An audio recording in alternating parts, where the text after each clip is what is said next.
In today's video, I'm going to teach you how to create a Mailchimp account and guide you through the full initial setup. Whether you're new to Mailchimp or just need a refresher, this walkthrough will help you get your account up and running smoothly. First, let's head to Mailchimp's website. Once you're there, look for the sign up free button and click it. This will take you to the registration page where you can begin the sign up process. Here, you'll need to provide your email, choose a username and create a password. After filling in these details, hit the sign up button to move forward. Next, check your email inbox for a confirmation message from Mailchimp. Open that email and you'll find a link to verify your account. This step is essential for activating your account, so don't skip it. Once your email is verified, you'll be redirected back to Mailchimp to complete your profile. You will be asked to provide some basic information such as your name, the name of your business, and a website link if you have one. Mailchimp needs this information to personalize your experience and tailor the features to suit your needs.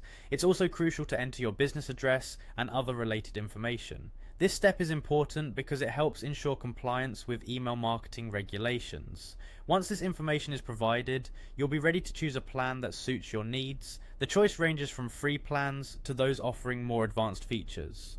Take your time to select the one that aligns with your requirements and future objectives. With your account set up, it's time to think about your audience. Mailchimp will create a default audience for you, but you'll want to manage it for your specific needs. To do this, navigate to Audience and then click on All Contacts. This is where you can see your list of contacts and manage them efficiently.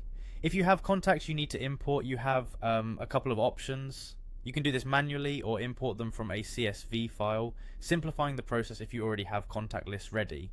Once your audience is set, it's time to dive into creating your first email campaign. Click on the Create button, select Email, and then choose Regular Email.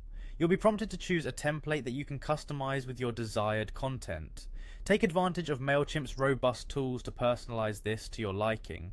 One of the final steps in crafting your email campaign is to come up with a catchy subject line and define who will receive it. This bit of creativity will help ensure your emails get opened and read. Finally, you can choose to either send your campaign immediately or schedule it for a later date that best fits your timing strategy. And there you have it, your Mailchimp account is set up and you're ready to start engaging your audience. I hope this guide has been helpful and empowers you to make the most of Mailchimp's features. Thank you for watching.